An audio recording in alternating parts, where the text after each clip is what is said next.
नमस्कार साथियों, स्वागत है आपका हमारे ऑनलाइन प्लेटफॉर्म में। तो एनिमल किंगडम के सबसे प्रिमिटिव फाइलम पॉरीफेरा से आज हम क्लास की शुरुआत करते हैं, जो मल्टी सेलुलर लाइफ के साथ सबसे पहली एवोल्यूशनरी स्टेप भी मानी जाती है। क्या आप जानते हैं एनिमल किंगडम में ऐसे भी जीव हैं जिनके पास न तो टिश्यू है न ऑर्गन, फिर भी वो जिंदा है।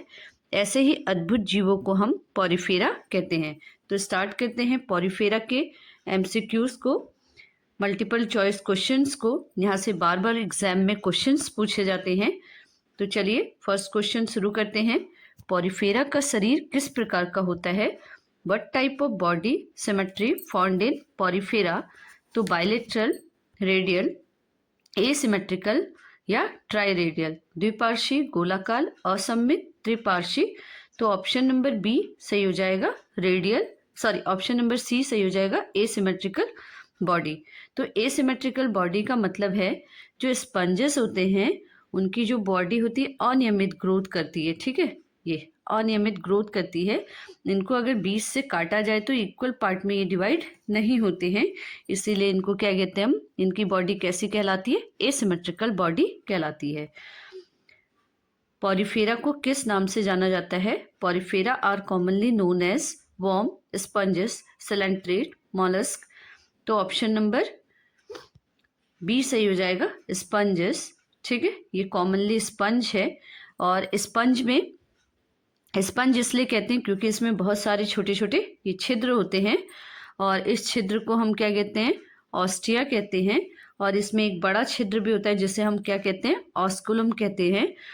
तो इसकी बॉडी क्या होती है? बहुत सारे छिद्रों से भरी होती है, जिसमें पानी, जिससे ये क्या करते हैं? पानी अंदर सोखते हैं और बाहर निकालते हैं, बिल्कुल घरेलू स्पंज की तरह। इसीलिए इन्हें हम कॉमनली नोन एज स्पंज, इसीलिए इन्हें हम कॉमनली क्या कहते हैं? स्पंज कहते हैं। स्पंज में जल प्रवेश करने वाले छिद्र को क्या कहते हैं? The water enters sponge body through which structure? Osculum, ostia, spongocoel, canal. तो ऑप्शन नंबर बी सही हो जाएगा, ऑस्टिया। यानी कि स्पंज बॉडी में बहुत सारे छोटे छोटे छिद्र होते हैं जिसे हम ऑस्टिया कहते हैं, जिससे वाटर जो है अंदर जाता है, पानी अंदर प्रवेश करता है। और ऑस्कुलम यानी कि एक बड़ा इसमें छिद्र भी होता है जिसे हम ऑस्कुलम कहते हैं, जैसा आप डायग्राम में देख पा रहे हैं।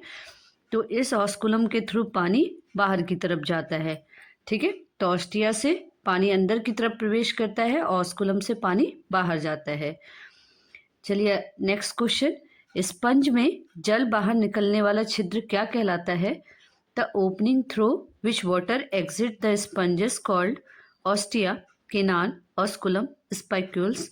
तो अभी अभी हमने बताया था ऑस्कुलम, अंदर पानी अंदर जाने के लिए ऑस्टिया, और पानी बाहर जाने के लिए, निकालने के लिए ऑस्कुलम।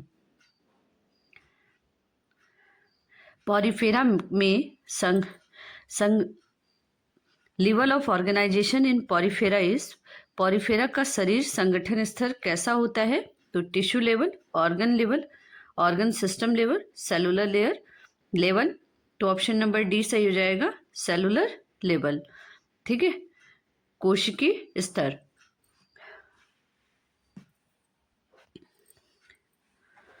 तो पॉरीफेरा में कोशिकीय स्तर का संगठन होता है। शरीर कैसा होगा? कोशिकीय स्तर का, जिसमें कोशिकाएं कैसी होती हैं? ढीली होती हैं। ठीक है, ये अगर हम डायग्राम में देखें तो आप कोशिकाएं कैसी है? इसमें ढीली है, इसमें छोटे छोटे छिद्र होते हैं और एक बड़ा छिद्र होता है जिसमें ऑस्कुलम कहते हैं। इन छोटे छिद्रों से पानी अंदर की तरफ जाता है। ठीक है, तो इसमें क्या होती है? कोशिकाएं ढीली होती हैं और सच्चे ऊतक इसमें नहीं बनते, यानी कि ट्रू टिश्यू इसमें नहीं बनते हैं। जो इनमें मेन सेल होती है कोएनोसाइट्स, भोजन पकड़ने का काम करती है। ठीक है, और अमीबोसाइट्स भोजन का वितरण करती है।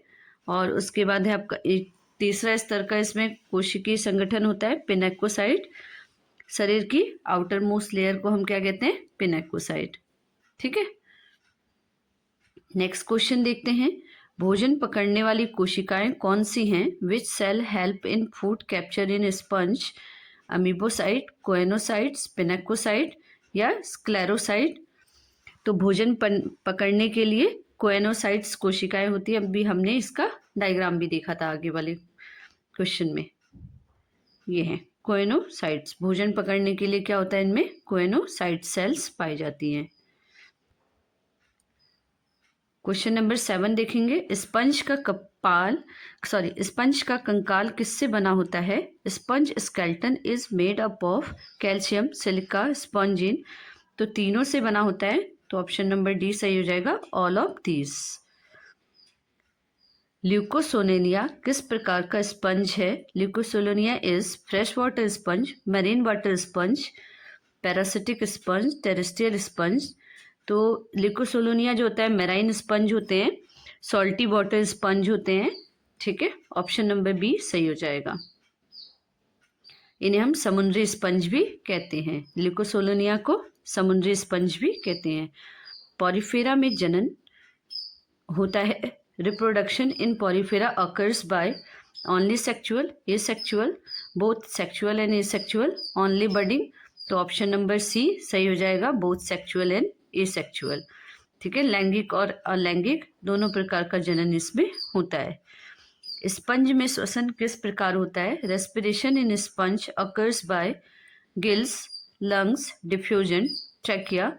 तो ऑप्शन नंबर सी सही हो जाएगा, डिफ्यूजन। अगर वीडियो अच्छी लगी तो कमेंट करके ज़रूर बताइएगा और चैनल को ज़्यादा से ज़्यादा लाइक करिए, शेयर करिए एंड सब्सक्राइब करिए। आज के लिए इतना ही, धन्यवाद।